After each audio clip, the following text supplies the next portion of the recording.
bautizo a este acto, a esta charla, que vemos que ha generado mucho interés sobre las apariciones de la Virgen de San Sebastián de Garabandal, que es un pueblecito de la provincia de Santander. Los ponentes se van a presentar ellos por parte, en nombre de la comisión organizadora, si podemos llamarla así. Somos un grupo de 7 amigos que hemos tratado de coordinar esto y gracias a Dios pues parece que está saliendo muy bien. Quería daros la bienvenida, daros las gracias. Tenéis una tournée ahora por España, Andalucía, venís de Málaga, mañana estaréis en Lucena. También me gustaría agradecer al tiempo de amistad de Nicolás de Bari la ayuda que nos han prestado, el apoyo, el cariño que han puesto, porque realmente sin vosotros no hubiéramos sido capaces de organizarlo. Y también, por último, agradecer a todos los asistentes. Nos ha sorprendido a este pequeño grupo organizador el interés que ha generado este tema, y yo sé que ha generado muchas expectativas. No sé si es por impresión en la charla que vaya a dar, pero realmente nos ha sorprendido positivamente el interés que ha generado. Sin nada más por mi parte, y en nombre del grupo organizador, muchísimas gracias a los 4 y os dejo.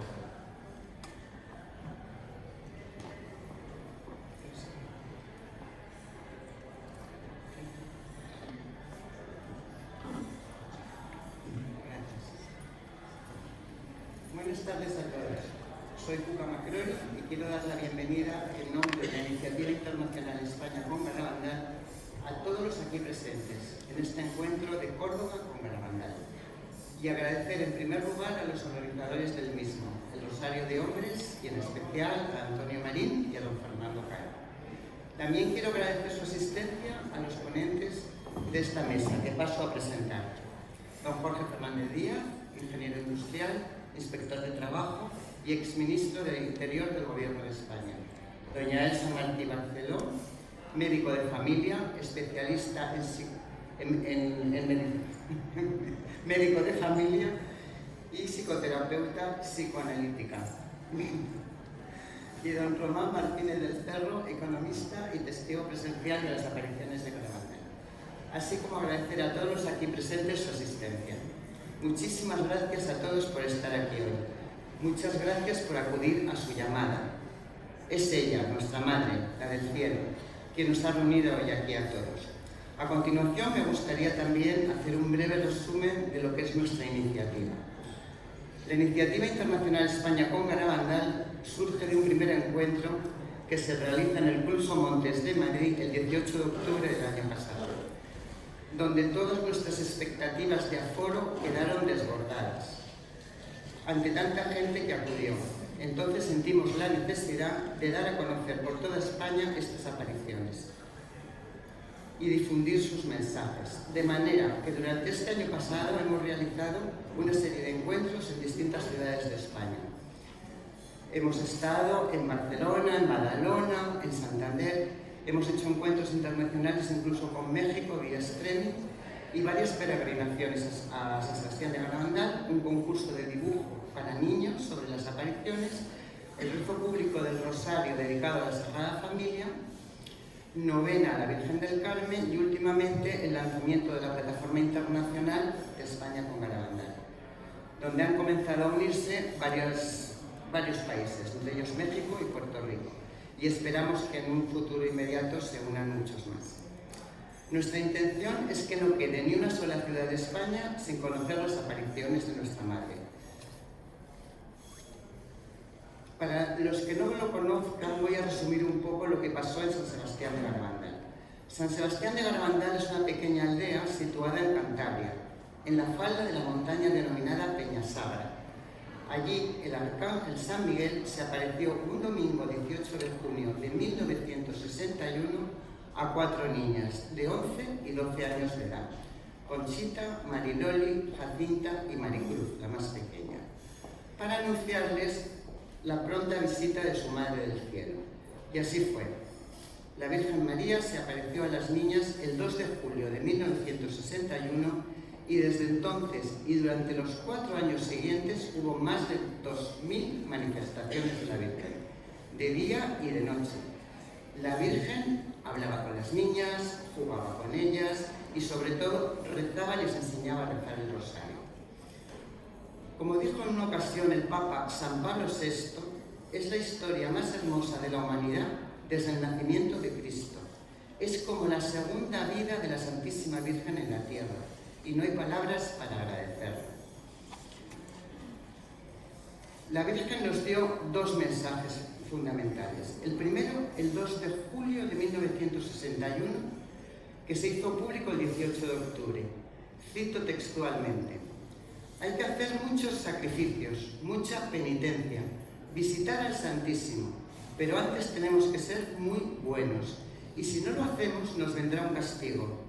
Ya se está llenando la copa, y si no cambiamos vendrá un castigo muy grande. El 18 de junio de 1965, San Miguel Arcángel, en nombre de la Virgen María, dio un segundo mensaje. Aquí voy a hacer un inciso, porque este mensaje lo da a San Miguel, porque a la Virgen le dio mucha pena decir este mensaje. Entonces lo dio San Miguel Arcángel. Esto luego se lo cuenta la Virgen a Conchita y le dice esto. Entonces el mensaje, cito textualmente: como no se ha cumplido y no se ha hecho cumplir mi mensaje del 18 de octubre, os diré que este es el último. Antes la copa se estaba llenando, ahora está rebosando. Sacerdotes, obispos y cardenales van muchos por el camino de la perdición y con ellos llevan a muchas más almas. A la Eucaristía cada vez se le da menos importancia. Debemos evitar la ira de Dios sobre nosotros con nuestros esfuerzos. Si le pedís perdón con vuestras almas sinceras, Él os perdonará. Yo, vuestra madre, por intercesión del Arcángel San Miguel, os quiero decir que os enmendéis. Ya estáis en los últimos avisos. Os quiero mucho y no quiero vuestra condenación. Pedidnos sinceramente y nosotros os lo daremos. Debéis sacrificaros más. Pensad en la pasión de Jesús. En la actualidad, miles de peregrinos de todas las partes del mundo acuden a Garabandal como lugar de oración y búsqueda de paz espiritual. Han sido muchas las conversiones, los milagros y las curaciones sucedidas en San Sebastián de Garabandal. A continuación, voy a preguntar a nuestros ponentes por qué ellos creen en Garabandal. Jorge, empieza tú. ¿Quién o qué te llevó a Garabandal? ¿Por qué crees en Garabandal?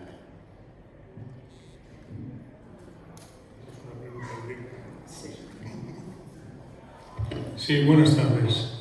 Se oye bien así, ¿verdad? Bueno, pues buenas tardes. Hago mías las palabras de Cuca Macrori de agradecimiento a quienes han sido, son los responsables de que hoy estemos aquí. Bueno, como causa segunda, como causa segunda, por la causa eficiente, como se dice en filosofía, ¿verdad? La causa eficiente, pues es la Virgen. Todos sabemos, todos los que estamos aquí, sea en esta mesa o sea ahí, todos y cada uno de nosotros sabemos, como nadie, cuáles son las aparentes razones que nos han traído aquí, el interés, por qué un amigo hemos visto. Pero en última instancia, quien nos ha traído a todos aquí de una u otra manera es ella, la protagonista de este acto, que es, como muy bien se ha señalado y se sabe, pues la Virgen, concretamente bajo la vocación de Nuestra Señora de Monte Carmelo de Garabandal. Y por eso gracias también, por supuesto, a todos los asistentes. Esperemos que cuando finalice la jornada de hoy, viernes, víspera del weekend, del fin de semana, puedan decir que este rato dedicado a este acto pues no fue un tiempo perdido, sino un tiempo muy bien invertido. Muy bien invertido. Bueno, muchas gracias. Y Cuca, o alguna periodista incisiva, pregunta, bueno, ¿tú por qué crees en Garabandal? Bueno, vamos a ver. No quiero ser políticamente correcto, pero sí que debo ser un poco discreto.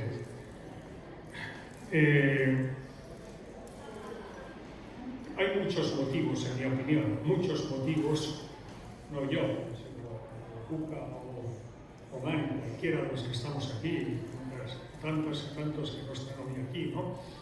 Que conocen los hechos de Garabandal y que de manera más o menos evidente pues creen en la veracidad de lo que allí sucedió, entendiendo que lo que sucedió es que la Virgen vino del cielo, como en tantas ocasiones ha venido, a Fátima, a Guadalupe, a Lourdes, en fin, desde la bimilenaria historia de la Iglesia, pues la Virgen ha venido en diversos momentos de la historia y en diversos lugares a trasladar a la humanidad mensajes. La doctrina de la Iglesia en relación con lo que se llaman revelaciones privadas es muy clara, es decir, la conocida como revelación pública terminó con el último libro del Nuevo Testamento, el libro del Apocalipsis, donde el amanuense, como sabemos, que escribía al dictado de Jesucristo, de Jesús resucitado, pues era San Juan Evangelista, ¿no? Con ese libro, Apocalipsis, que es el último libro del Nuevo Testamento, pues se cierra la revelación pública. La revelación pública. A partir de ese momento, claro, el hombre tampoco tiene autoridad, no está legitimado para decirle a Dios o a la Virgen, o por ministerio de Dios, algún otro personaje celestial, santos, etcétera, que vengan a dar mensajes a la tierra. Hasta ahí podíamos llegar, ¿no? Es decir, Dios sabe lo que conviene más y mejor en orden a conseguir que se cumpla el designio de Dios sobre su creación y en particular sobre las criaturas más queridas, más queridas por Dios de su creación, que somos nosotros. Hay muchas otras criaturas, ¿no? Y algunas muy queridas para algunos, para no pocos seguro los que estamos aquí, entonces yo me incluyo, ¿no? Pues porque tengo mi perrito pequeñito, que es un caniche y tal, que le queremos mucho, pero es una criatura, pero no es un hijo de Dios, como somos nosotros. O sea, nosotros me refiero a los hombres, ¿no? Los seres humanos. Cuando digo hombres, ahora que está todo este lenguaje inclusivo, ¿verdad? Quede claro que yo sigo el libro del Génesis, donde dice, como sabemos, y Dios creó al hombre, varón y mujer los creó. Eso dice el Génesis, ¿verdad? Y por tanto es palabra de Dios, ¿no? Bueno, entonces, Dios creó al hombre, varón y mujer los creó, nos creó hombres y mujeres, ¿no? Y hemos sido creados a su imagen y a su semejanza. Cualquier otra criatura del reino animal, del reino vegetal, del reino mineral, no ha sido creada por Dios a su imagen y a su semejanza. Y a mayor abundamiento, por el bautismo, hemos sido redimidos y pasamos a ser no ya solo criaturas, seres creados a imagen y semejanza de Dios, sino que además somos hijos adoptivos de Dios. Lo cual da una idea del nivel de dignidad del que disponemos, sin ningún mérito por nuestra parte, es decir, ser hijos adoptivos de Dios, criaturas redimidas por la sangre de Cristo en la cruz, a ese precio, y creadas a su imagen y a su semejanza, a imagen y semejanza de Dios. Hay que tener presente, entonces, ¿por qué nos ha creado Dios? Ahora que está tan de moda, ¿verdad? Y las encuestas en la calle, esas cosas y tal, yo digo, el día que hagan, me interesará que un día haga algún instituto demoscópico una encuesta por la calle, a bote pronto, ¿no? Aleatoria, en la que vaya preguntando, oye, perdón, usted o tú, ¿por qué crees que existes? ¿Por qué crees que eres? ¿Quién eres? Fulanito, fulanita de tal. Mira, ¿cuál crees que es el sentido de tu vida? ¿Por qué existes y para qué existes? Lo que se entiende por el sentido de la vida. Debo decir que esto, en la antigüedad, ni Sócrates, ni Platón, ni tal, tuvieron respuesta para esto. Tuvieron respuesta para esto. Tuvo que venir Cristo, Jesucristo, encarnarse, la segunda persona de la Santísima Trinidad, ¿no? En el seno virginal de María, morir en la cruz, redimirnos y pasar un tiempo de evangelización para que hubiera una respuesta sólida y contundente en relación con cuál era el sentido de nuestra vida y más allá, el sentido de la historia. Porque si a nivel individual se conseguía llevar algún tipo de respuesta que fuera creíble, que fuera razonable, ¿por qué existimos, no? Y de ahí se pasaba a lo general, ¿no? ¿Y la historia? ¿Tiene algún sentido la historia? ¿O no es más que la sucesión aleatoria de acontecimientos económicos, políticos, militares, naturales? ¿O tiene algún sentido? Y en el caso de que la respuesta sea afirmativa, sí tiene un sentido. Oye, ¿cuál es ese sentido? El que da la respuesta a esa pregunta profunda, ¿no? Tan profunda, es San Agustín. San Agustín, en el siglo V, en una coyuntura histórica muy singular. San Agustín, hijo de Santa Mónica, como sabemos, ¿no? Había nacido en el año 354 después de Cristo, de nuestra era, ¿no? Y morirá en el año 431. Entonces, San Agustín había vivido en un momento en el Imperio Romano. Él era obispo de Hipona. Hipona está en el actual Túnez, que entonces era una provincia romana, y se había criado en Roma, ¿no? Entonces, él había vivido un momento muy singular del Imperio Romano de Occidente, porque ese siglo en el que él nace, el año 354, ¿no? Empieza el año 300 con las más terribles persecuciones a los cristianos, las persecuciones de Diocleciano, que superaron en crueldad a las persecuciones de Nerón, que quizás son las que más conocemos, ¿no? Las persecuciones más terribles, si se puede comparar o establecer grados entre aquellas tragedias, las persecuciones más horrorosas, como digo, que padecieron los cristianos por fidelidad a su fe, ¿no? Fueron las de Diocleciano. Así empezó el siglo IV, año 300, hasta que llega, como sabemos, el emperador Constantino el Grande, y no signo vinces, aquella cruz con este signo vencerás, aquella relación que tuvo en el cielo y que le permitió en el año 311 en el puente ganar la batalla que le planteaba Magencio, su rival al imperio, ¿no? El imperio romano. Entonces, en el año 313, 13 años después de esas persecuciones, establece el conocido que está en la historia como el Edicto de Milán, en el que establece la libertad religiosa en el Imperio Romano. O sea, habíamos pasado de unas terribles persecuciones y en 13 años nada más, en el milenario Imperio Romano, libertad religiosa en el Imperio. Es que ahí no acaba la historia, porque poco después, también en el siglo IV, en 376, el emperador hispano, Teodosio, en el Edicto de Tesalónica, establece el cristianismo como religión oficial del imperio. O sea que en apenas 76 años se había pasado de morir por ser cristiano a que era obligatorio ser cristiano en el Imperio Romano, para entendernos. La religión oficial del imperio la establece un emperador hispano, nacido en la provincia romana de Hispania, éramos nuestros predecesores, ¿no? Pero no acaba ahí la historia, porque poco después, en el año 410, Atila saquea Roma al frente de sus bárbaros. O sea que en un siglo se había pasado de eso que hemos recordado, y perdón por la reincidencia, persecución a los cristianos, libertad religiosa, religión oficial del imperio, oiga, y entonces la caída de Roma, capital del imperio, del milenario y grandioso imperio romano de Occidente. Creo que se puede entender que los ciudadanos romanos del momento dijeran, esto es una venganza de los dioses por haberles abandonado. Mientras nosotros teníamos, hoy diríamos, divinidades y deidades para todo, éramos el imperio. Hemos abandonado el culto a nuestros dioses para pasar a adorar a este Dios cristiano muerto en la cruz, y así nos ha ido.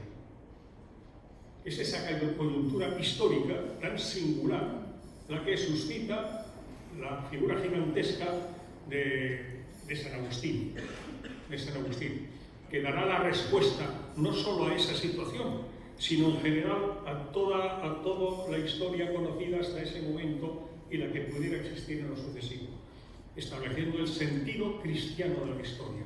Y lo hará con esa cosmovisión de las dos ciudades, en su obra magistral de Civitate Dei, la ciudad de Dios, Dos amores desde el comienzo de la creación, dos amores crearon dos ciudades. Una, la ciudad de Dios, creada por el amor a Dios hasta la renuncia de uno mismo, y que pelea por todo lo que es la verdad y la virtud. Otra es la ciudad terrenal, que tiene por rey a Satanás y que combate por todo lo que a favor de todo lo que se opone a la verdad y a la virtud. La ciudad terrenal y la ciudad celestial, el bien y el mal. Y desde el comienzo hasta el final, el sentido cristiano de la historia es un combate entre el bien y el mal, no como dos divinidades, porque él había sido de la secta de los maniqueos, o sea, que conocía muy bien precisamente esa herejía, que consideraba que había el Dios del bien y el Dios del mal. No, Satanás es una criatura de Dios. Dios no hay más que uno, ¿no? Y a partir de ahí, pues tenemos el sentido de la historia. Bueno, y la Virgen, que es Madre de Dios, que es Madre de la Iglesia, que es Madre nuestra, pues aquí veo muchas mujeres, seguro hay muchas madres, y saben lo que es, nosotros lo podemos explicar, ¿no? Me refiero a los hombres, ¿no? Los varones, ¿no? Pero que el vínculo afectivo que hay entre una mujer y un hijo, nacido en sus entrañas, que lleva su carne, que lleva su sangre, eso solo la madre sabe lo que es. Y, bueno, pues es Madre nuestra, y por tanto ella quiere lo mejor para sus hijos, que somos nosotros. Y si en una coyuntura determinada de la historia, las circunstancias del momento, etcétera, etcétera, hacen que la razón de nuestra existencia, el por qué hemos sido creados por Dios, que es amor, hemos sido creados por amor.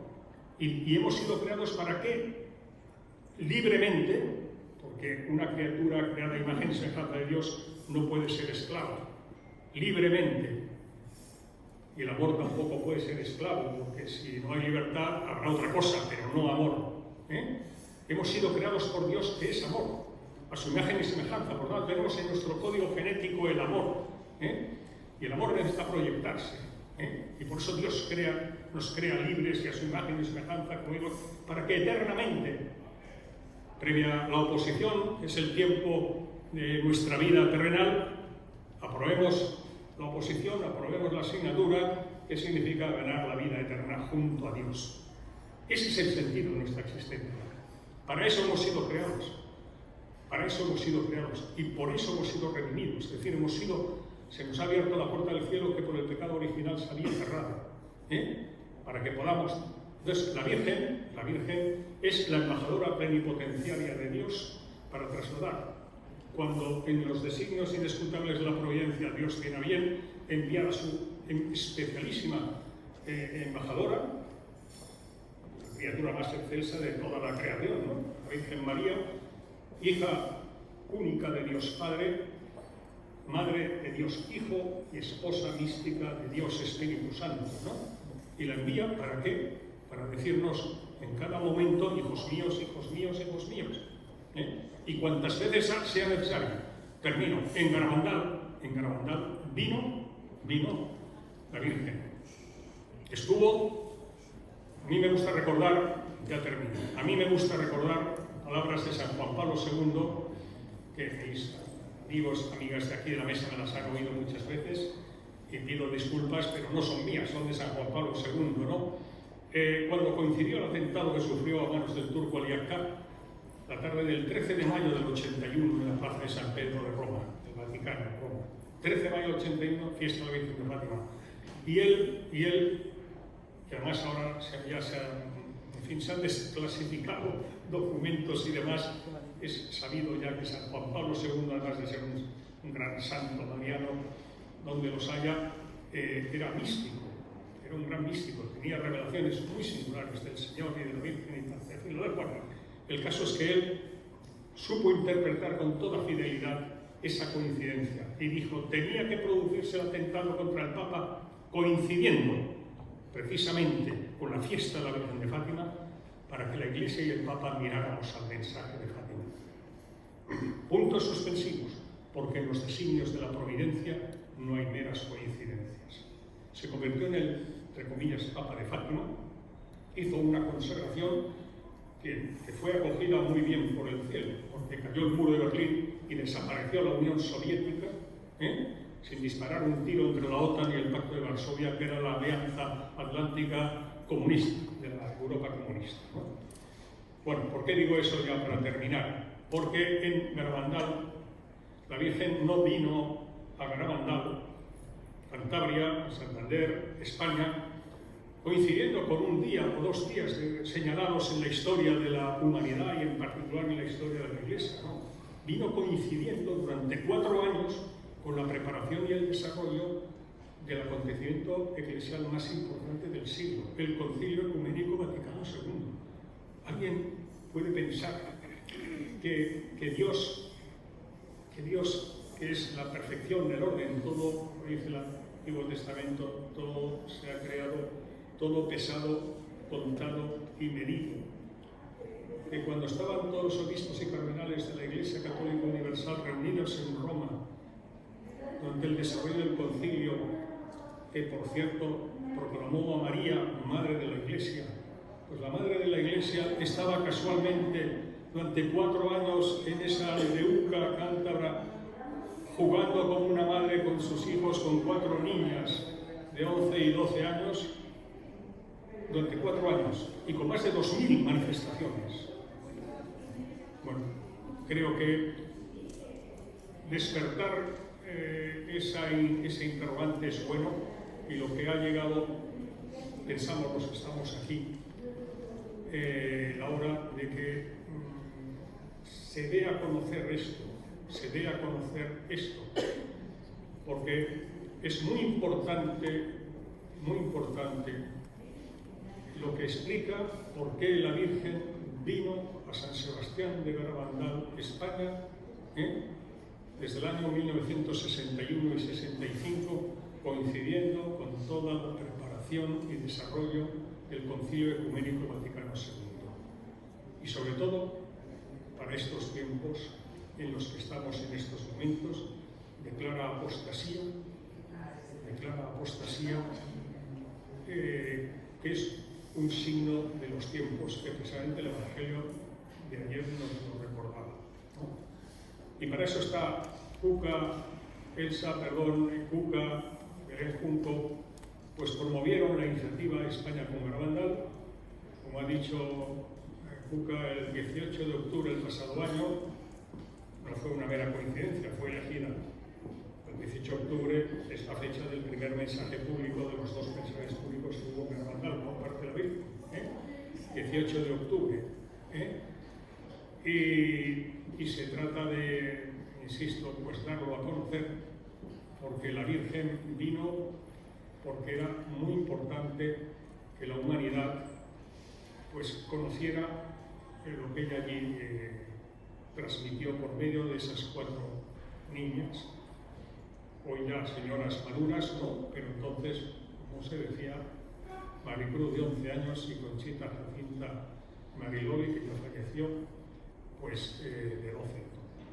Bueno, pues muchas gracias y espero que este acto les sirva en la medida de lo posible para despertar su curiosidad intelectual, cuando menos por los hechos de Garabandal. Porque si la Virgen vino tanto tiempo y en esos momentos aquí a estar entre nosotros, es porque era muy importante lo que nos tenía que decir, y por lo tanto es muy importante. ¿Para qué?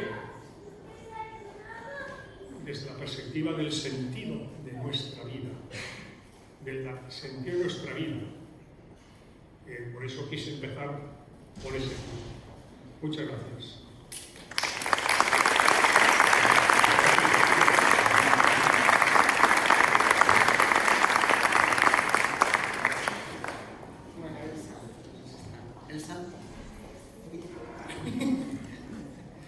Cuéntanos tú, ¿por qué crees?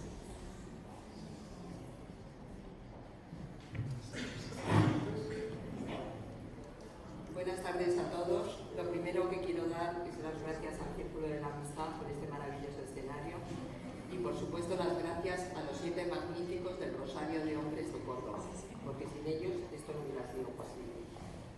¿Por qué creo en Garabandal? Creo en Garabandal porque es difícil no creer en Garabandal, porque después de conocerlo, estudiarlo e investigarlo, estoy firmemente convencida de que es nuestro Fátima Lourdes español. Yo soy muy espontánea, entonces dicen que cuando con el corazón se quiere, con el corazón se habla. Hoy os voy a hablar desde el corazón. Os voy a hablar de cómo llego yo a Garabandal. A Garabandal llego una tarde lluviosa del mes de octubre del 2021. Yo hasta entonces no había oído hablar de Garabandal. Llego porque mi querida compañera de la iniciativa, Cuca, que nos ha presentado, me deja un libro que curiosamente había escrito un paciente mío. Un libro que me dice, léetelo porque yo creo que te va a venir bien. Yo acababa de pasar una pandemia, como médico de familia había estado al frente, había empezado a rezar el rosario, descubrí el poder de la oración en la pandemia y me dice, léetelo porque te va a reconfortar. Había vivido la experiencia de perder a 2 hermanos, entonces bueno, dije, pues mira, me lo voy a leer. Curiosamente cogí el COVID y entonces tuve que estar en aislamiento y pude disfrutar de la lectura de este libro. Un libro llamado Los últimos tiempos, Los últimos tiempos ya están aquí, que había escrito, como os digo, este paciente mío, José María Zavala, en donde se relataban las apariciones de la Virgen a 4 niñas en un pueblo perdido de Cantabria llamado San Sebastián de Garabandal. Yo estaba alucinada, decía, ¿cómo es posible que yo no me haya enterado de nada de esto? Entonces, la verdad es que me causó mucha impresión este libro y me entró mucha curiosidad. Puedo decir que este libro despertó mi curiosidad y motivó mi conciencia como médico de familia, como psicoterapeuta, para intentar racionalizar desde mi experiencia, desde mi conocimiento, unos hechos inexplicables para la ciencia. Los éxtasis de 4 niñas de 11 y 12 años, cronológicamente, pero que por el aislamiento, por la falta de estímulos, parecían que tenía 8 años. Unos éxtasis especiales en cuanto a intensidad, duración y frecuencia. Las niñas caían en éxtasis varias veces al día. Unas veces duraban 5 o 10 minutos, como luego contará Román, y otras veces incluso horas. Unos éxtasis que me alucinaban por la cantidad de signos clínicos para mí que eran inexplicables. O sea, no podía entender que fueran de causa natural. Os pongo un ejemplo. Niñas que caían al unísono de rodillas sobre unas piedras, porque Garabandal era un pueblo muy pobre, muy humilde, no existían calles. Las calles estaban llenas de pedruscos, de barro, y las niñas caían de rodillas al unísono, y lo increíble, relatado por muchos testigos y por compañeros míos, las niñas no se lesionaban, no tenían heridas ni lesiones, cayendo en piedras puntiagudas. Unas niñas que cuando veían la visión perdían la sensorialidad y la sensibilidad. O sea, las pinchaban y no sentían, como luego contará Román. Las ponían focos en los ojos. Vosotros hacen las pruebas, cuando vais al médico y os hacen el reflejo fotomotor de la pupila, lógicamente tendemos a cerrar el ojo. Pues estas niñas le ponían focos y no cerraban los ojos. O sea, niñas que se quedaban como estatuas de cera, que la gente intentaba moverlas y no podían con ellas, y pesaban 30 kilos. O sea, una serie de signos que la verdad es que a mí como médico me alucinaban. Unos éxtasis que me dieron a conocer una forma de ser y de comportarse estas niñas que me dejaban atónita. Os pongo un ejemplo. Estas niñas, todos los peregrinos que iban a ver las apariciones, dejaban objetos religiosos para que las niñas se los dieran a besar a la Virgen. Les dejaban alianzas, les dejaban rosarios, y las niñas, cuando entraban en éxtasis, llevaban en todas las manos sus rosarios mezclados, los podéis, esto que estoy contando está todo en internet, merece la pena verlo. Llevaban mezclados sus rosarios, sus medallas, se lo daban a besar a la Virgen y luego la Virgen les iba diciendo a cada uno de quién era cada objeto para que las niñas, mirando a la visión, fueran devolviendo los objetos. Unos éxtasis donde las niñas tenían unos comportamientos especiales. Por ejemplo, marchas estáticas. Se desplazaban hacia adelante y hacia detrás con mucha facilidad, parecía que volaban. Hay fenómenos descritos de levitación. Por ejemplo, hay una anécdota muy bonita que a mí me gusta contar. Una tarde, las 4 niñas iban a cruzar un puente en éxtasis. 2 iban por el puente, pero las otras niñas que iban agarradas iban por el aire. Eso no es que lo haya visto una o 2 personas, es que lo han visto miles y miles de testigos. Unas niñas con capacidad de reconocer a sacerdotes vestidos de laicos, porque era una época que muchos sacerdotes no se atrevían a ir a Garabandal vestidos de sotana, iban vestidos de laica, y aún así las niñas les reconocían. Unas niñas con capacidad de relatar a personas detalles de su vida que ellas solo conocían.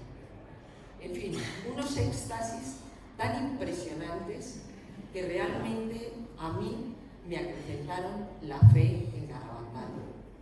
Unos éxtasis que me llevaron a conocer esa figura invisible que nos cuida, que vela por nuestros intereses, que nos protege, porque así es la Virgen del Carmen de Garabandal.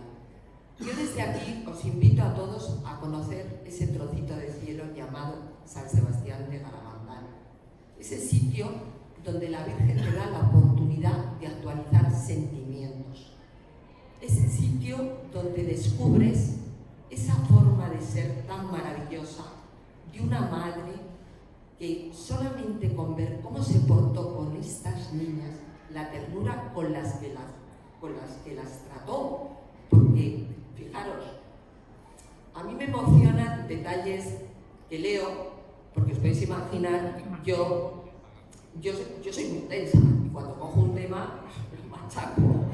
Puedo decir que me he hecho una tesis doctoral de Garabandal y hay detalles que me llegan al corazón, sobre todo la forma de ser de la Virgen con estas niñas que a mí me ha enamorado.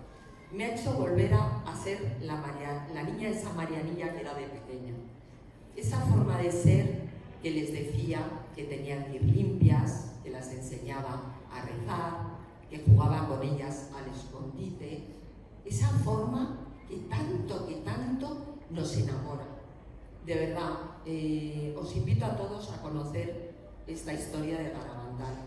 Yo soy una enamorada porque, como os he dicho al principio, os lo digo de corazón, creo firmemente en las apariciones y de verdad que pienso que es el pasaporte a la casa que todos queremos llegar, que es el cielo. Entonces, desde aquí os invito a uniros a esta iniciativa, a difundir los mensajes con nosotros de esta Madre tan maravillosa que está en el cielo y que a mí tanto me enamora. Muchísimas gracias.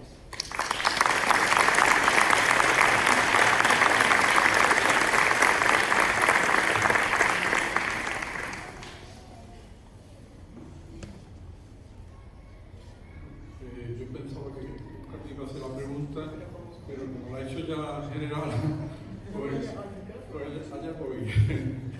Bueno, por supuesto, que Jorge ha planteado el motivo por el cual la Virgen se aparece en Garabandal entre los años 1961 y 1965 y que Elsa ha descrito muy perfecto, parece como si lo hubiera vivido. Yo lo viví y lo ratifico todo lo que ha dicho Elsa de lo que allí en Garabandal estuvo ocurriendo durante cerca de 5 años. Yo estuve en Garabandal 11 días y vi 14 éxtasis. Bueno, quiero, antes que nada, yo me refiero a la éxtasis, me refiero al milagro, me refiero, y es mi impresión personal que no tengo autoridad ninguna. Yo me someto absolutamente a lo que en su momento la Iglesia se pronuncie sobre estos temas. Ahora, lo que lógicamente yo tengo que contar es lo más certera y lo más fiel posible lo que yo viví en esos 11 días que estuve en San Sebastián de Garabandal. De entrada, no sé si se me oye bien. Se oye, sí. De entrada, yo soy de Cádiz y Cádiz está a mi largo de San Sebastián de Garabandal. Y además en San Sebastián de Garabandal, en el año 1961 no figuraba en ningún mapa, ni ningún mapa de carretera, ni ningún mapa normal. Entre otras cosas porque es que no tenía carretera. Entonces Garabandal era un pueblo, una aldea muy pequeña que, bueno, ya nos fuimos enterando poco a poco de dónde estaba y lo que estaba ocurriendo ahí. También, bueno, yo voy a intentar transmitir lo que yo viví. A mí más me gustaría que me preguntaran cosas prácticas de lo que estuve yo viendo, pero bueno, hago un resumen lo más corto posible también por no alargarme mucho. Pero primero, ¿cómo conocí yo Garabandal? En el año 1961, precisamente en julio, a mi padre lo invitaron a dar una conferencia en Santiago de Compostela. Y fuimos, nosotros éramos una hermana, mi padre, mi madre y yo, 4. Y fuimos a Santiago, estuvimos una semana con la conferencia y a la vuelta volvimos por Fátima. Llevábamos un 600 y el 600 era un coche magnífico para aprender mecánica, porque se le estropeaba todo. Y entonces ese viaje se fue estropeando absolutamente todo el tiempo, fuimos de taller en taller. Y por supuesto también afortunadamente en Fátima se nos estropeó el coche y estuvimos en un hotel 2 o 3 días mientras que nos arreglaban el coche, porque además había que localizar las piezas y todo esto, pero con la amabilidad del dueño del hotel que nos cogió en su coche particular y entonces nos fue enseñando todos los lugares donde la Virgen se había aparecido y el ángel se había aparecido en Fátima.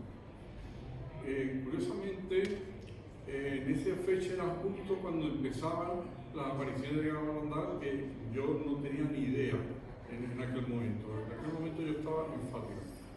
Volvimos a Cádiz y ya a través de un amigo de mi padre jesuita, el padre Lorenzo Lacabe, empieza a contarle que había un pueblecito, que había 4 niñas, que se le estaba apareciendo la Virgen. ¿Cómo le llegaba esa información al padre Lorenzo Lacabe? Porque muy cerquita de Garabandal está Comilla, de la Universidad de los Jesuitas. Y desde el principio los jesuitas estuvieron muy encima de Garabandal, incluso hubo jesuitas, por ejemplo los hermanos Andreu, que estudiaron y vivieron muy de primera mano todo lo que ocurría en Garabandal. Entonces ahí fue cuando nosotros empezamos a enterarnos bien de Garabandal. También coincidió que en Cádiz vivía una familia, curiosamente, siendo aquello un pueblo tan pequeño, fueron unos montañeses que tenían un negocio de romarino, que era Esther González, su marido Atilano. Atilano, fíjense lo que es la coincidencia, era hermano de la madre de Mariloli, una de las videntes. Y Esther tenía allí en el pueblo 2 hermanas, Elena y Emilia, y era el día de Jacinta, otra de las videntes. Con lo cual, por ahí nos empezó a llegar información directísima de primera mano de lo que estaba ocurriendo en Garabandal. Eso empezó, yo estaba estudiando bachillerato en el Instituto Columela de Cádiz, mi padre era profesor en el mismo instituto y no podíamos dejar nuestros trabajos para ir a Garabandal, pero sí que mi madre y mi hermana en 2 ocasiones fueron a Garabandal, estuvieron viendo las cosas que allí ocurrían y volvieron impresionadas. Entonces pasó el año y cuando en julio nos dieron las vacaciones, lo primero que hicimos fue coger el coche, el 600 famoso, y nos fuimos allí a Garabandal. De entrada, bueno, por no alargarme, porque claro, si os cuento detalles muy bonitos, pero bueno, los tengo que saltar. De entrada llegamos a Cosío, por lo que hay abajo, y dejar el coche allí, porque la subida de los 8 kilómetros o más o menos que había entre Cosío y San Sebastián era imposible subirlo. Aquello era una pista forestal de barro, había zonas que había una cantidad de agua, y entonces dejamos el coche allí. Allí en una pequeña tienda compramos linternas, porque una de las cosas que nos dijeron es que para subir al pueblo, en el pueblo no había, la luz era mínima y que había que ir con linternas. Compramos una linterna, entonces iluminaban mucho, que eran las linternas de petaca, que eran unas cuadraditas que daban mucha luz, y compramos todas nuestras linternas. Y allí mismo conseguimos un enrobe, porque cuando fue mi madre la primera vez tuvo que subir de noche y andando, los 8 kilómetros para arriba. Incluso le dijeron que fuera en un grupo y le dieron unos palos porque habían visto unos osos unos días antes por aquella zona. Entonces la subida tampoco convenía de noche, subía una persona sola. Bueno, pero nos suben el Land Rover y ya en el pueblo nos instalan, gracias a la familia esta de Galvandal, pues a mi padre y a mí nos instalan al lado, en una casa al lado de la parroquia, donde ahora está el hostal de la Virgen de Carmen, al lado del centro de peregrinos, y a mi hermana y a mi madre en casa de Elena, que estaba muy cerquita de la casa de Conchita, la espalda de la casa de Conchita, entre la casa de Conchita y la casa de Jacinto. Bueno, ¿cómo fue la primera noche? Yo voy a contar un poquito, ya digo, me gustaría que hubiera luego diálogo, por si me quedan cosas que yo la he repetido mucho y a lo mejor me las La primera noche nos dicen que Mariloli había tenido un aviso. Esto del aviso, lo digo por si alguno no lo sabe, la niña tenía como 3 años. Tenía un primer aviso con bastante tiempo, a lo mejor 2 o 3 horas antes de que se produjera la aparición o el éxtasis, y luego el segundo y el tercero eran casi seguidos, muy próximos a la aparición, pero el primero era con mucho tiempo. ¿Y cómo eran los avisos? Pues era una cosa interior que sentían las niñas, como una sensación de gozo, de esto de que la Virgen venía. Eso la Virgen lo decía a las niñas y las niñas no lo decían. Entonces nos fuimos, sería sobre las 12 de la noche, después del viaje, agotados, íbamos reventados.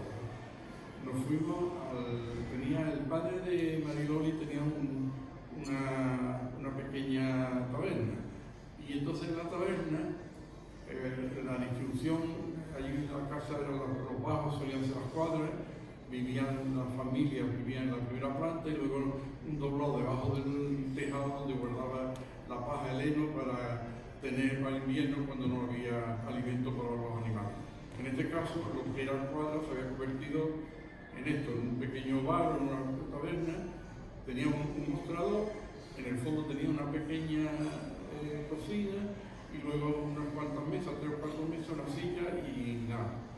Y allí estábamos unas 10 personas, algo así, y entre ellas estaba la niña Mariloli, que por supuesto durante el día las niñas eran absolutamente normales, ni hablaban de los éxtasis, ni hablaban de nada, de la Virgen ni nada, sino unas niñas normales y corrientes, eso sí, quizás con una mentalidad de niña más pequeña de lo que era. En aquel momento yo creo que me parece que tenía 12 años Conchita y 11 años tenía Maricruz, Mariloli y Jacinto.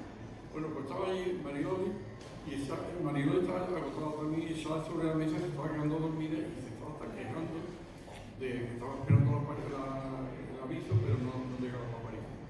Y yo me había sentado en la silla, eran pocas las que había, y en una esquina había un saco de arroz, creo que era, y en lo alto del saco allí me senté yo y apoyando la espalda en la esquina de las 2 paredes, por lo cual yo estaba allí en un sitio un poco cómodo que si me dormía. Y allí estuvimos esperando, y a eso de las 6 de la madrugada, de pronto se oye un ruido, me despierto, y la niña se había levantado y había salido disparada hacia la cocina. Todo el mundo salió, ya. Todos los 10 o 12 personas que había allí, o 8, todo el mundo se fue a la cocina. Era la primera vez que yo vi una cosa así, y yo tenía 15 años. No olvidar la edad, porque a los 15 años es una edad muy bien. Bueno, Llegamos allí y la niña se desploma de rodillas, porque no se arrodillaba, se desplomaba. Y la niña se transforma. La niña dobla la cabeza, se embellece y empieza un diálogo que ha contado Elsa. Empieza a darle objetos religiosos a la Virgen, empieza a besarlo, empieza a distribuirlo. Cuando yo vi aquello, yo aquello me impresionó de tal manera que después se me descompuso y empecé a temblar y yo me caía y además me veía muy solo porque todo el mundo estaba pendiente de la niña. Y yo, a los 15 años, a mí quien me iba a mirar, ni mi padre ni mi nieto, todo estaba con el tema de la niña. Entonces yo pasé un poco fatal. Ahí le pedí a la Virgen con toda mi fuerza que me quitara aquel temblor que me había dado de la impresión, que se llama, ¿no? De la impresión de ver a la niña en éxtasis. Bueno, inmediatamente se me quitó y a partir de ese momento empecé a disfrutar lo que era ver una cosa que tenía, era una belleza, era una armonía. Hay veces que se habla y se dice que las niñas andaban para atrás, para adelante, con posturas raras, pero las posturas eran totalmente armónicas, eran como naturales dentro de la sobrenaturalidad que tenía. Y sobre todo, a mí lo que más me llamaba la atención era como la cara de las niñas, las niñas no eran ni feas ni bonitas ni nada, eran niñas normales y corrientes. Y las niñas de pronto se embellecían de una manera espectacular. Y los ojos de las niñas eran increíbles porque se le veía el reflejo de la Virgen, se le veía en la cara de las niñas. Esta fue la primera vez y yo os digo de verdad que con esto tenía yo bastante. A mi niña nadie me tenía que convencer de nada. Pero bueno, ese fue el primer día. Estuve mucho tiempo, entonces, por ejemplo, si os parece, no sé cuándo me tiempo. Vale, bien, bueno. No quiero pasarme y mandarme callar con lo que hay. Pero bueno, os cuento 3 ejemplos de cosas que yo viví. Por ejemplo, una noche, a las 12 de la noche, en Los Pinos, supongo que conocéis lo que van a mandar, pero bueno, si no, Los Pinos están pues, en todo alto un monte, pero que hay una bajada tremenda y además sobre todo de barro y todo resbaladizo. Estamos arriba de Los Pinos a las 12 de la noche sin luz ninguna y empezamos a rezar. Empieza la Marigloria a rezar el rosario con la Virgen en pleno éxtasis. Y de pronto ahora le llaman ¿cómo es? Desplazamiento estático, no sé. Marcha estática. Entonces no era marcha estática, es que la niña como un cohete sale hacia el pueblo desde bajando el monte y con la cabeza mirando arriba sin mirar el suelo y después además tranquilamente rezando pausadamente el rosario con la Virgen que se lo estaba dirigiendo. Yo con mis 15 años, mucho más delgado que ahora y mucho más ágil, digo, a mí esta niña no me deja atrás y me pegué con un ciclista, se pega a la rueda del que se escapa, me pegué a la niña y digo yo con ella, y entonces me tiré, pero claro, ella iba mirando al cielo o mirando a la Virgen, no miraba para nada, se deslizaba y yo iba al lado con la linterna mirando todo el suelo, resbalándome, cayéndome y tal. Cuando llegamos cerca, y todo esto, claro, yo tenía a la niña y a la Virgen al lado, entonces con 15 años, que eso no. Bueno, llego al pueblo y miro para atrás. Y resulta que arriba, que estaban unas 40 personas, se habían quedado todos por el camino, se veían por la linterna, se habían ido cayendo, se estaban tropezando, no podían seguir, y llegamos al pueblo y resulta que me encontré que estaba yo solo, con la niña, la Virgen, esto así, una cosa impresionante. Cruzamos el pueblo, por un sitio que yo ya no conocía, y llegamos otra vez al campo, después de haber cruzado, porque iba en dirección norte, podemos decir. Y resulta que de pronto veo a lo lejos un sitio que yo nunca había estado allí, que era la tapia del cementerio.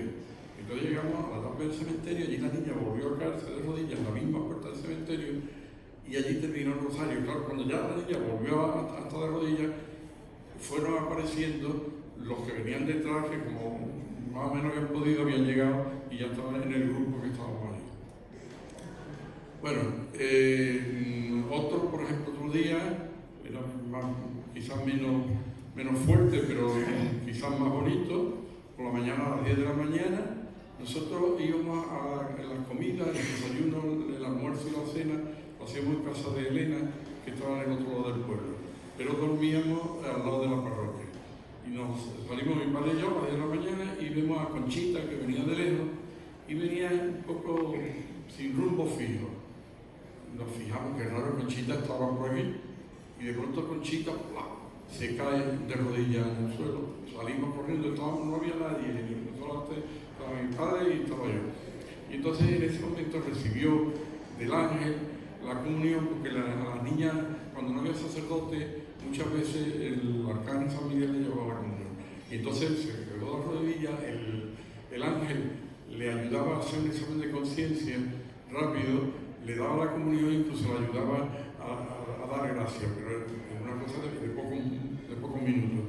Entonces estuvimos todo el tiempo admirados viendo a la niña en medio de los dos, y la niña de pronto pegaba a la niña cuando cualquiera de ellas entraba en éxtasis, cuando se despertaba, podía decir en éxtasis, volvía, incluso se sonreía como diciendo ¿dónde estoy? Porque había perdido la noción, ya se metía en esta éxtasis que tenía, y una vez que se despertaba miraba alrededor como diciendo, se reía porque eran unas chiquillas muy agradables, pero un poco como fuera de lugar, ¿no? Entonces se despertó y se vino con nosotros andando porque ella vivía muy cerca de donde nosotros íbamos. Bueno, esto fue un momento muy bonito, quizás no tan emocionante como la noche en el cementerio, pero que esto. Y bueno, y ya no alargarme, os cuento que también tuvimos suerte de ver lo que le llamó la niña el milagruco. Las niñas, muchas personas nos las querían y le pedían con mucha frecuencia a la Virgen que hiciera algo, que se viera y que la gente la creyera. Y la Virgen se dice que se entristecía, que le costaba, la Virgen no estaba por la labor de hacer nada así extraordinario, sino que la fe fuera de otra manera. Bueno, pero de todas maneras, todo lo que estaba haciendo. sí, claro. Pero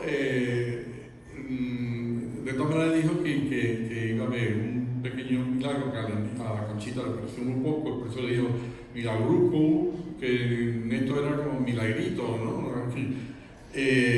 Nosotros no sabíamos que estaba anunciado ese milagro, no teníamos ni idea. Cuando fuimos en San Vicente de la Barquera, echamos gasolina porque allí había poca gasolinera, y allí nos dijo el de la gasolinera: ¿ustedes que vienen al milagro que han anunciado las niñas en Garabandal? No venimos a Garabandal a verlo, pero no sabíamos lo del milagro.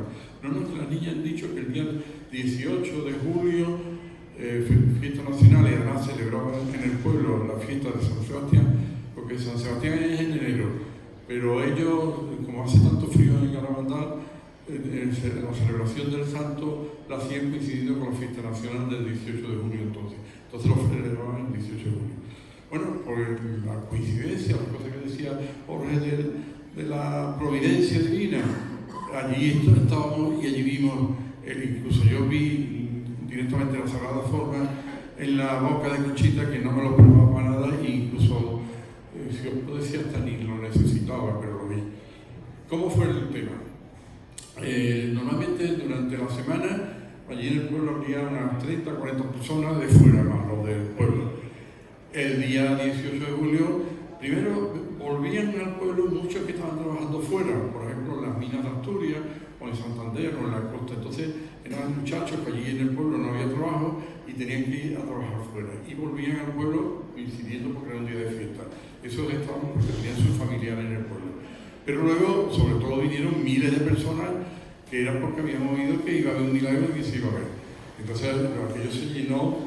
Yo no tenía contar ni nada, pero estaba el pueblo abarrotado de gente. A las 12 hubo una misa solemne. La misa la celebraron varios sacerdotes, porque habían llegado varios sacerdotes allí al pueblo a verlo. La iglesia se llenó totalmente, incluso fuera había gente siguiendo la misa fuera. Y a la misa asistió una pequeña banda de música que a mí me gustó mucho, porque yo nunca había visto una cosa así pequeñita, de 4 o 5 músicos, que eran una trompeta, un tambor, un acordeón, no sé qué, algo más, que durante la celebración de la misa, en el momento de la consagración, en un tono muy suavito tocaron el himno nacional, lo cual en aquellas circunstancias pues también llegaba al corazón. Bueno, por la tarde esos mismos músicos se fueron a un cobertizo y entonces se organizó un baile en el pueblo. Un baile que el día estaba nublado, chaparrones, salía el sol, estaba el día muy variado. Y allí estuvieron con el baile, con los pasodobles, con no sé qué, y todos los muchachos que habían muerto, bailando, y los que estábamos de fuera, que lo que íbamos era pendiente del milagro, pues todo aquello no nos estaba gustando mucho, porque decíamos, hombre, esto, la Virgen con el baile y con... A pesar de todas las niñas que en ese día se quedaron mucho en casa, porque no podían salir a la calle, porque había tanta gente que no las dejaban en paz. Bueno, pero las niñas decían que no nos preocupáramos y que el milagro se iba a dar y que lo íbamos a ver. Fue pasando el día y allí no había milagro. Llegó a las 12 de la noche. Bueno, nosotros nos habíamos ido ya a cenar a casa de Elena, que somos la primera planta. Llegó a las 12 de la noche y no había milagro. Entonces ya algunos pensó, bueno, esto es hora oficial, pero la hora del sol, en aquel momento había una hora de diferencia, vamos a esperar a la 1, llegó la 1 y no había milagro ninguno. Y ya luego los más técnicos pues ya dijeron, no, el meridiano de Greenwich pasa por Valencia, hay 20 minutos de diferencia, pues vamos a esperar a las 1 y 20 y no había milagro ninguno. Bueno, entonces estábamos todos desolados, bueno, y con resignación, y bueno, pues nos vamos a dormir y ¿qué le vamos a hacer? A mí no me cambió, yo ya estaba convencido de lo que había visto y no me cambiaba ni el milagro ni el no milagro, pero bueno, y así nos bajamos. Mi padre, Emilia, que se vino a la casa con nosotros, y yo. Y en el momento que estamos en la calle, justo enfrente, vemos llegar a Conchita con una banda de gente detrás, chillando milagro, y se cae de rodillas, se desploma delante nuestra en la acera de enfrente. Entonces, en la avalancha que le venían siguiendo, ahí hubo empujones, de todo. Y lo que os podéis imaginar, ahí se formó una bola humana donde en teoría la niña estaba allí dentro. Hay quien grabó y se metió allí en medio, grabó y le vio a la niña en el momento de abrir la boca, sí, la lengua vacía, y luego como aparecía la Sagrada Forma. Yo eso no lo vi después. Mi padre salió corriendo y se subió en los hombros de un hombre que había allí intentando ver, no llegó a ver. Y Emilia hizo lo mismo tampoco. Mi madre y mi hermana ni se enteraron porque estaban arriba en el cuarto donde estaban cenando. Bueno, yo me puse enfrente. A mí me había cogido también con cierta experiencia, que ya había estado una semana viendo estos éxtasis, y me subí en alto, en la pared, en un sitio que pude agarrarme, y desde allí lo estaba un poquito viendo a cierta distancia. Y de pronto veo que entre medio de la gente, de pronto la gente se abre y aparece con esa tranquilidad y esa, no sé, con esa armonía tranquila, Conchita, mirando al cielo en pleno éxtasis, con la boca abierta y la Sagrada Forma perfectamente visible en la lengua. Pasa delante mía y continúa dirección hacia la casa, podemos decir, de Maricruz. Maricruz o de Marigloria, hacia la iglesia. Claro, la vi a la distancia de 2 metros, encima yo estaba encima, le vi perfectamente. La Sagrada Forma, me llamó la atención porque ahí un poco más gorda de lo normal, una Sagrada Forma consistente y perfectamente. Luego, contándole con el padre José Luis Saavedra esto, dice, no, es que ha habido testigos, pero han contado los primeros, pero esta parte no ha habido testigos. Pero leyendo, el Conchita tiene su diario escrito. Conchita cuenta en el diario que primero tuvo una aparición del ángel que le dio la comunión, pero el propio ángel le dijo que no tragara de momento la Sagrada Forma, que la dejara en la boca, porque iba a tener una aparición a renglón seguido de la Virgen y que quería que la gente viera la Sagrada Forma en su lengua. Entonces, Conchita le hizo caso y por eso salió luego ya teniendo la aparición de la Virgen. Y por eso pasó delante mío. Eso coincide perfectamente con el diario de Conchita. Y luego también hay otro testigo, un médico muy cercano que estudió mucho los procesos de Garabandal, que era el doctor Félix Gallego. Efectivamente, Félix Gallego y su mujer también lo cuentan, que estaba el hombre nervioso dando vueltas, llevaba toda la noche dando vueltas alrededor de la casa de Conchita, a ver si había algo, y le cogió dando la vuelta a la manzana y venía de frente. Y entonces se encontró a Conchita justo después de haber pasado delante mía, que iba con toda la muchedumbre detrás, con la boca ya cerrada, pero él le notó en la boca un reflejo especial en la boca de Conchita. Esto yo luego explicándome por qué tardamos tanto y no fue el mismo día. Conchita, como toda la niña, habían comulgado en la misa solemne. En aquel momento la iglesia no dejaba comulgar nada más que una vez al día. Yo creo, es opinión mía, que la Virgen siempre fue muy escrupulosa con las directrices de la jerarquía y no quiso saltársela. Entonces prefirió aplazar unas horas y que la niña no comulgara 2 veces en el mismo día. Hoy en día ya sabemos que con una serie de estos se puede comulgar 2 veces, pero en aquel momento no. Esto es lo que yo puedo contar. Luego, desde el punto de vista interior de uno, bueno, yo tampoco me quiero contar mucho mi vida, pero por supuesto es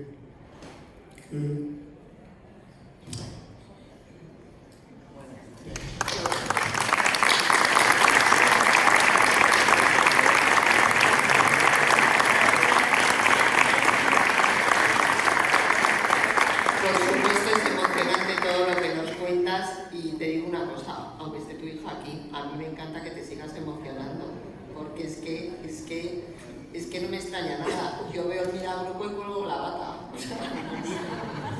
Yo veo el milagro, no he visto nada y fíjate la que tengo organizada este mundo. Sí, no sé si alguien tiene alguna pregunta.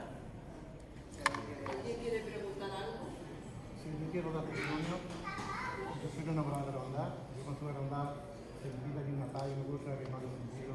Acérquese porque si no, no le van a oír. Giramos un poquito esto así y así usted habla. Yo conozco la bondad, sé la historia. Los pinos sí que están ahí. Las pianas iguales que estaban hace muchos años, igual. De hecho, ya lo conocía por la mesa preventiva con los pinos. Este año tengo la suerte de estar en la bondad y encontrarme con Jacinta. Una de la vida. Íbamos los 4, Juanita, Juana María, Francisco y yo, los 4. Y estaba Jacinta en la puerta de su casa, que está yendo para la iglesia. Total, la soltamos, estoy hablando con ella. Usted conoce Bolsilla y su nombre de colores. Y yo le dije, ambos se viste la primavera. Entonces nos bendició, la regala ya besada a la Virgen, y yo le dije, la mía más pequeña. Y me la puso a azúcar al lado de la mía. Entonces, para mí eso fue un testimonio, una cosa que mi amigo tiene la comunión, la pone con la mía. Porque esta bendecida, la que daba besar a la Virgen, era más grande que esta. Y yo señalé la mía, y ella me dijo, pues el cuerpo me una cosa que yo creo en la verdad, y que no la apareció. Y en aquella día, pues mi vida, yo no era mariano, yo era madre señor, a partir de una cosa, yo le vi, yo la historia de verdad, que no la apareció. Y que la verdad, ahora mismo está, habrá unas 100 personas ahí, más de 100 personas, inclusive hay unos 100 también. Y conozco a hombre que está llevo yendo en los 2 años, y conozco la historia, soy de Alpina, he leído 3 libros, y estoy enterándome. Pues ya te estás uniendo a nuestra iniciativa. Cuando quieran ustedes. Muchas gracias.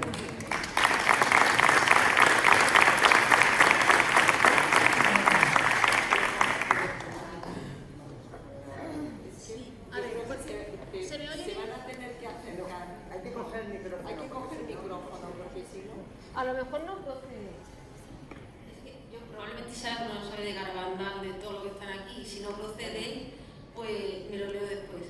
Mi pregunta es, ¿por qué no se ha conocido? O sea, hay como un lapso de tiempo donde no se conoce nada y de repente ahora se vuelve a conocer, o qué pasó para que de repente, o sea, porque está Fátima, está Lourdes, está Medjugorje, está todo, pero Garabandal está como yo me contesto. fenomenal. Ahora, ¿contesto o tú? Bueno, contesto yo, ¿verdad? Cuando nosotros teníamos aquellos 11 días y no había teléfono, no había nada de comunicación en el pueblo, y bajábamos a Cosío. Entonces mi padre se fue a telégrafo y le puso un telegrama al obispo, a nuestro obispo que era el de Cádiz, don Antonio Añovero, diciéndole lo prodigioso que habíamos visto en aquellos días en Garabandal, y que cuando llegara a Cádiz, lo primero que haría sería ir a verlo y le iba a contar lo que habíamos pasado en Garabandal. Y así lo hice.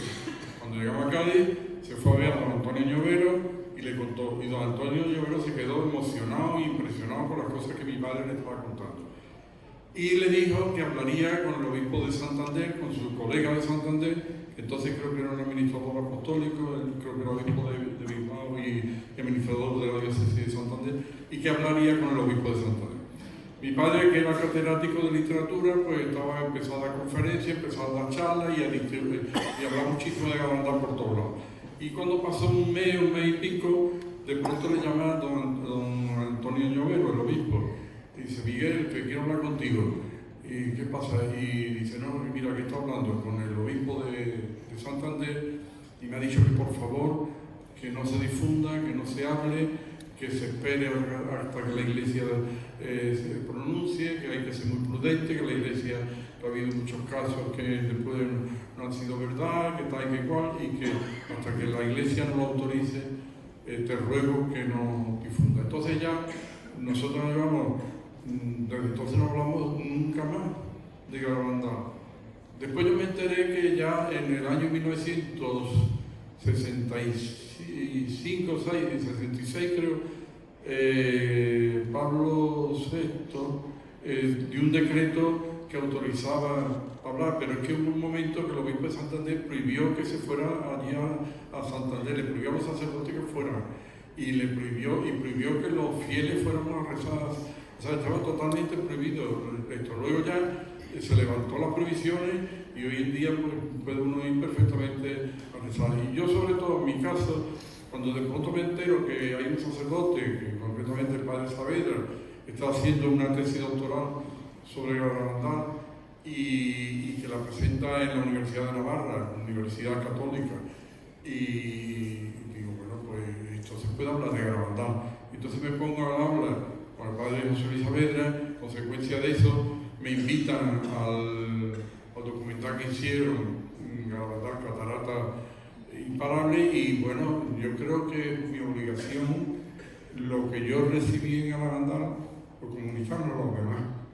Pero hay unos años que por obediencia estricta a la jerarquía no hemos hablado para nada de Garabandal. Eso es lo que yo puedo decir. Jorge, ¿tú tienes algo que decir?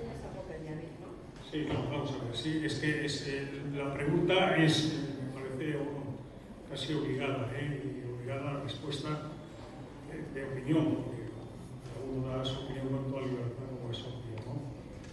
Y es cierto que sobre Garabandal ha habido desde el primer momento no una posición por parte de la jerarquía y el clero de expectativa. Es decir, no nos precipitemos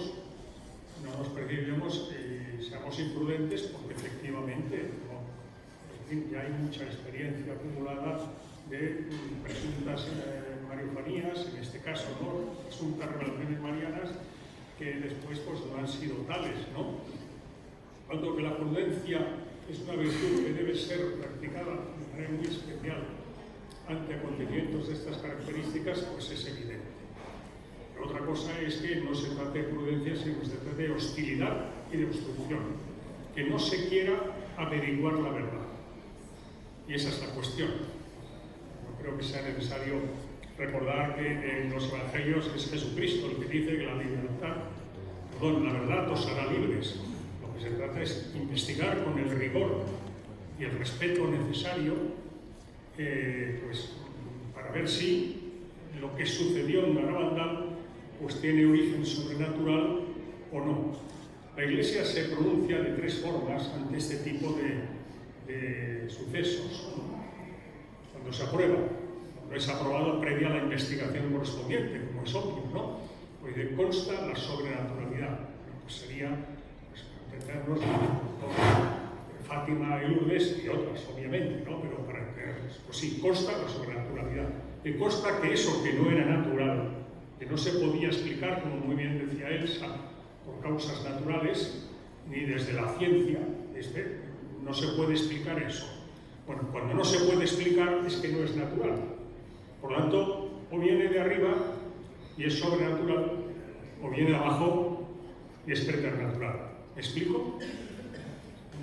Si no, no es natural, o es sobrenatural o es preternatural.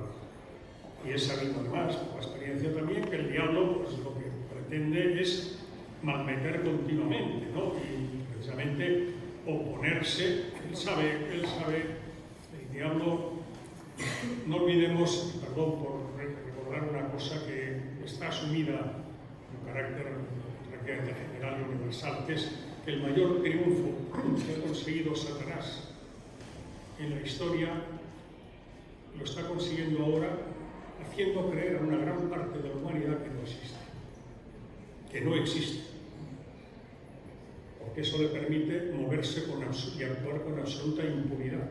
Nadie se previene de algo o alguien que no cree que exista. Bastantes problemas tiene la vida, ¿no? Y cosas que suceden como para... Y por lo tanto, pues nada, es un cuento para asustar a los niños, el diablo y tal. No, mire usted, no, basta releer la Sagrada Escritura y los Evangelios, las manifestaciones del propio Jesucristo, ¿no? Hablando del diablo, las tentaciones que tiene cuando ocasión de los 40 días que están lunando por el desierto de preparación para el comienzo de su ministerio público, y cómo el diablo se le manifiesta, ¿no? Las 3 tentaciones mesiánicas, ¿no? Una de ellas, que es muy interesante tenerla presente, ¿no? Cuando le lleva, dice los evangelios, los sinópticos, San Marcos, San Lucas y San Mateo, lo recogen claramente, que lleva a lo alto de un monte que dominaba pues una gran ciudad, y como le dice el diablo Satanás al Señor, le dice: todo esto te daré si postrándote me adoras. Estamos en Evangelios, es palabra de Dios, ¿no? Todo esto te daré, que es el poder de este mundo. El poder de este mundo te daré si postrándote me adoras. Y Jesucristo, pues, como le responde, aparte de Satanás, solo a Dios adorarás, ¿no? Pero hay muchas personas que a cambio de tener el poder de este mundo, pues se postran ante Satanás, ¿no? De manera especial hay una institución, una organización, una estructura que tiene por finalidad precisamente ser, me gusta decirlo quizás con una cierta deformación, la estructura que cualquiera de nosotros se nos dijera: oye, si tú te dijeran, oye, ¿cómo para ejercer tu poder sobre este mundo de Texas abajo, ¿no? ¿Qué crees que sería lo más interesante que controlar para que esa estrategia fuera lo más eficaz y contundente posible, ¿no? No tengo ninguna duda de que hoy en el mundo actual, ¿no? El mundo actual, es decir, oye, mira, procura controlar el poder económico y financiero, procura controlar el poder político, porque es quien establece las leyes y por lo tanto dictamina cuáles son las leyes por las que se rige este mundo, y el poder mediático. Vivimos en la sociedad de la información, pero no del conocimiento, la sociedad de la información. Por lo tanto, el poder mediático, pues ya sabemos que es de una vital importancia en el mundo y la sociedad actual. Quizás en la Edad Media no lo era, ¿no?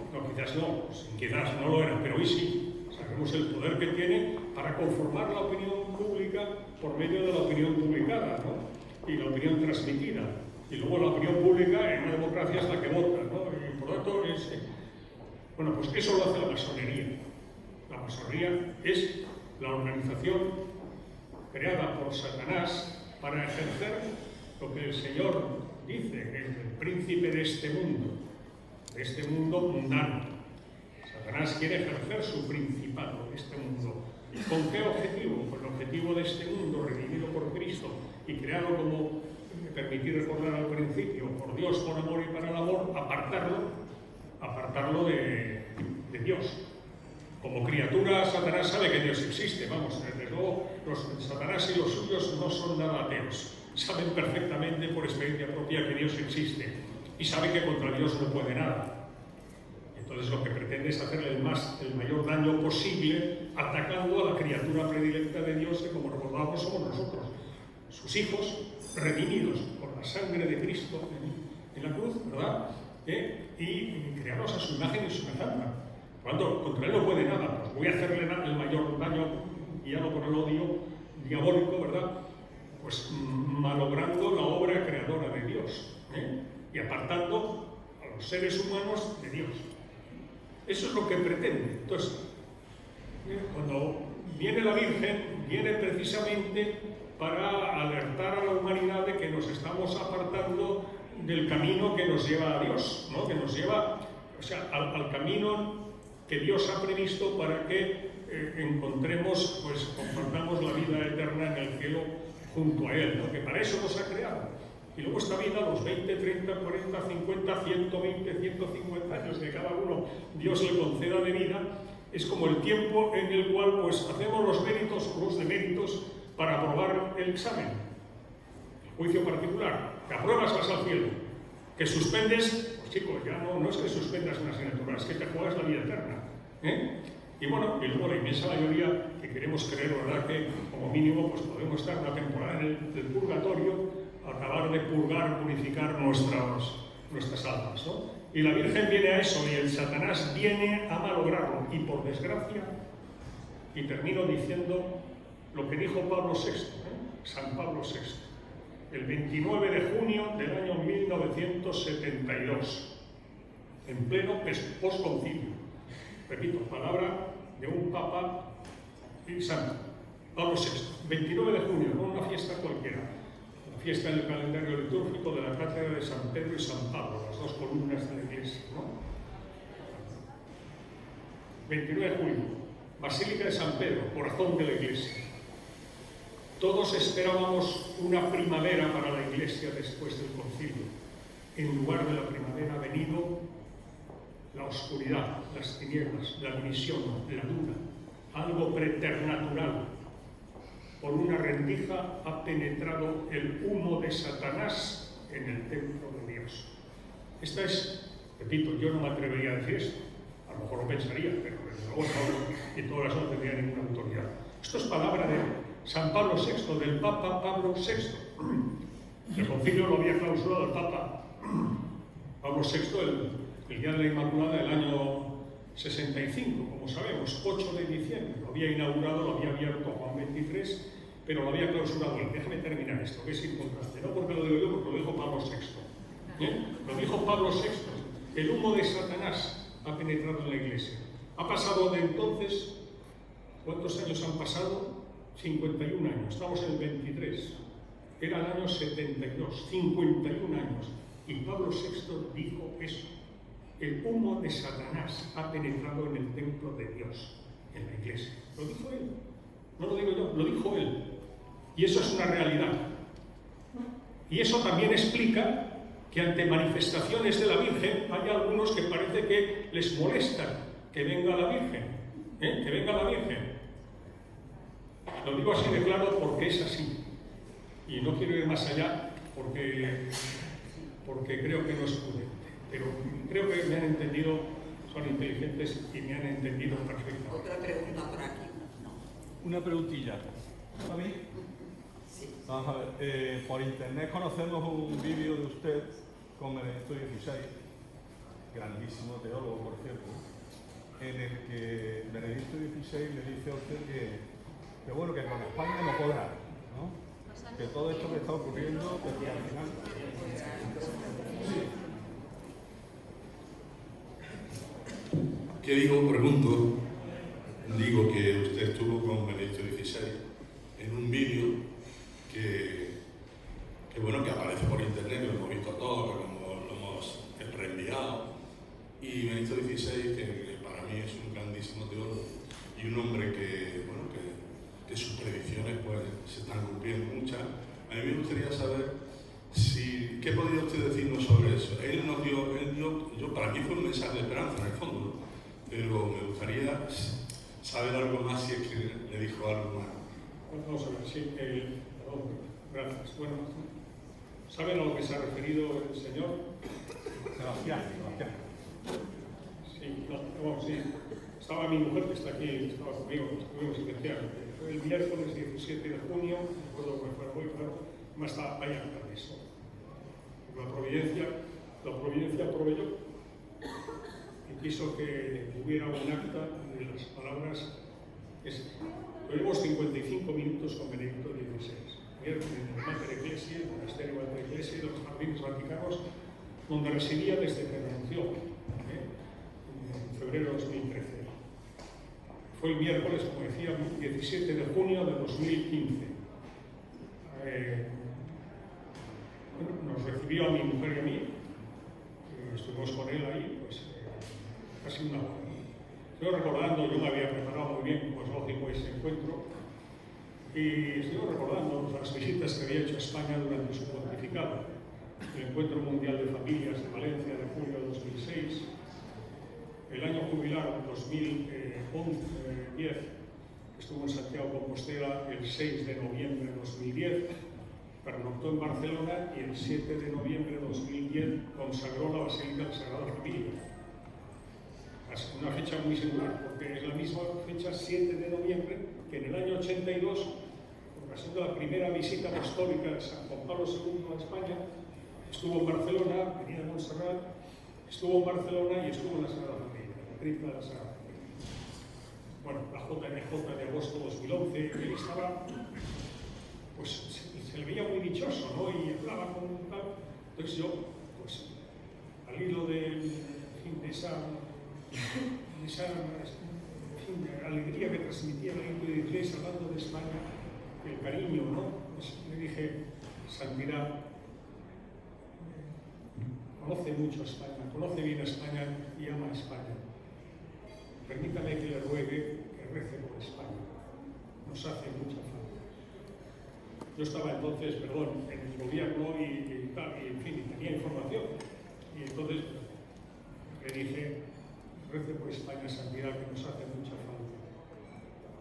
Entonces hice un brevísimo instante de silencio, estaba pegado a él, mi mujer estaba aquí, está aquí. Él, en la biblioteca suya privada, en el Mater Ecclesiae de la y dijo, el diablo quiere destruir España. En italiano, el diablo. En todo momento hablo del diablo, no hablo como de un ser impersonal o el espíritu del mal, no, el diablo.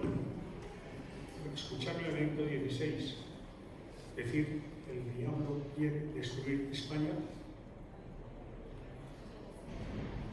Silencio y prosiguió. El diablo, digo literalmente lo que dijo. Repito que hay acta levantada por la providencia, proveyó y quiso que eso quedara reflejado en un acta, porque un día tenía que conocerse. Sí.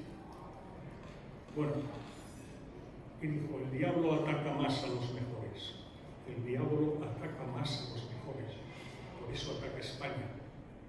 Y odia a España porque conoce la misión que en la historia ha realizado al servicio de la Iglesia de España. Esto lo fue diciendo Benedicto XVI. Silencio. La evangelización de América por España. El papel de España durante la Contrarreforma. La persecución religiosa de los años 30 del pasado siglo. Expresiones literales de Benedicto XVI. Por eso ataca a España y la quiere destruir. Pero en silencio, vamos, mujer y yo estábamos, se nos pinchaban, nos sacábamos sangre, digo sinceramente, en silencio total.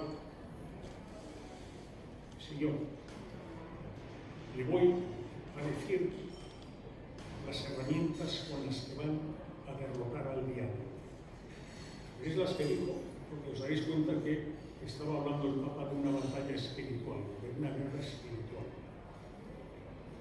Esto lo añado yo, como prefacio cuando lo voy a decir ahora. Y dijo, esas 4 herramientas que dijo, la humildad, por este orden, la humildad, la preguiera, la oración, la soferencia y el sufrimiento. Quedó en silencio y añadió, y la devoción a la Santísima Virgen. Tengan confianza. El diablo no destruirá España. Claro que había terminado, pero todavía no había terminado, porque después de un breve instante de silencio dijo, y como en el Evangelio del próximo domingo, en el momento oportuno el Señor actúa. Tenga confianza. El diablo no destruirá esta obra. Miércoles 17 de junio de 2015. Mi mujer y yo habíamos ido a misa antes de esa audiencia, ese encuentro con él que comenzó a las 12 del mediodía. Pero la verdad es que el Evangelio del próximo domingo no sabíamos cuál era. Comprenderán que nos faltó tiempo nada más salir para averiguar cuál era el Evangelio. Era el Evangelio de ese episodio que va en una barca el Señor con sus discípulos por el mar de Galilea, que parece que van durmiendo en la popa, ¿no? Que se levanta una gran tormenta y que, bueno, pues parece que va a naufragar la barca, ¿no? Y los discípulos se levantan: Señor, Señor, que perecemos, que perdemos. El Señor que estaba, que dormía, durmiera o no estaba, lo parecía, se levanta, increpa a los vientos y a las olas, y de repente esa barca sometida a esa tormenta que parecía que va a naufragar, los evangelios no, se hace la calma. Y el Señor les dice: hombres de poca fe, ¿por qué dudáis? Pues a este evangelio se refería, como vimos después, Benedicto XVI, cuando dijo: como en el evangelio del próximo domingo, ten confianza, en el momento oportuno el Señor actuará. En todo momento habló Benedicto XVI del diablo, y que el diablo quiere destruir España. Y explicó sucintamente por qué. Me acuerdo que yo ya pude hablar de santidad, yo eso lo creo firmemente, pero ahora sí que estoy en lo cierto porque lo ha dicho su santidad. Yo simplemente le había dicho: santidad, rece por España, por favor, rece por España, que nos hace mucha falta. Y en todo lo demás es suyo, no le dije nada más. Fijaros si existe el poder de las tinieblas. Porque Jesucristo dijo que es el príncipe de la mentira, y homicida desde el principio. Son los evangelios, O sea que sabemos, eso es palabra de Jesucristo, es palabra de Dios. No es palabra mía, que no soy nadie. Es palabra de Jesucristo. El príncipe de la mentira y homicida desde el principio. Y que quiere ser el príncipe de este mundo y ejercer su principado de este mundo, su poder sobre este mundo, para sustraerlo a las manos de Dios. Y también está en los evangelios, en el Apocalipsis también, pues que al final, en ese sentido cristiano de la historia que recordábamos, pues hay el combate entre la mujer vestida de sol, la Virgen María, que le aplastará la cabeza a la serpiente, símbolo de Satanás, del demonio. O sea que el final de la historia está escrita, pero en esa batalla, que es el sentido de nuestra vida y el sentido de la historia, permanente entre el bien y el mal, la Virgen lidera el ejército de los hijos de Dios y Satanás a vosotros. Bueno, me he desviado, pero aquí. Bueno, no, la pregunta era, lo ha dicho Sebastián, era en relación con esto, pero creo que viene muy a cuento de lo que un día sobre cómo se explica que tanto tiempo y ahora despierte y tal. Fátima y Garabandal están muy relacionados. El año 2017, ahora sigue el 2017 es el centenario de Fátima. Y el año 2017, en el tablero de la historia de Garabandal, la Virgen movió pieza. Y hubo dos realidades muy importantes. Una ya la ha citado Román, ¿no? La tesis doctoral del padre Saavedra, defendida en la Facultad de Teología de la Universidad de Navarra. Mi mujer y yo, amigos del padre Saavedra, estuvimos el 27 de noviembre de 2017 sobre los hechos de Garabandal, una tesis doctoral y una película, Garabandal, solo Dios lo sabe, que ha contribuido a difundir a nivel mundial y a nivel popular los hechos de Garabandal. A nivel popular, la película, para quien quiera teológica e históricamente con rigor profundizar en la historia de Garabandal, la tesis doctoral del padre Saavedra. Y hoy lo que podemos decir, y vosotros que estáis todos aquí, pues podéis dar testimonio de ello, ¿no? Están muy activos los hechos de Garabandal. Y la iniciativa que estas dos señoras han puesto en marcha, las han puesto en marcha y sin perjuicio que ellas dos son los instrumentos humanos, ¿no? Saben ellas mejor que nadie que la capitana es ella, es la Virgen, y concretamente en este caso para esta iniciativa, Nuestra Señora del Carmen de Carvajal, ¿o no? Por supuesto, es la jefa. Es la jefa.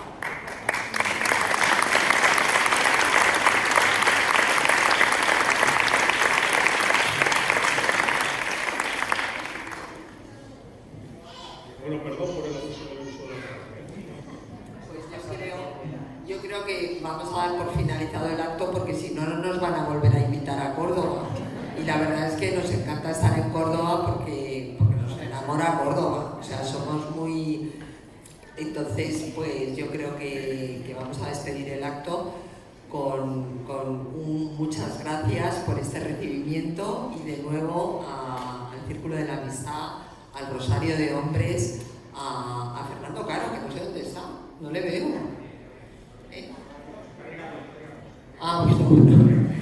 Pues vale, a Fernando. Bueno, pues que muchísimas gracias y esperamos volver pronto porque acordaros de que nuestra misión es difundir y entonces os vamos a recordar muchas veces lo maravilloso que es Garabandal, o sea que vamos a volver.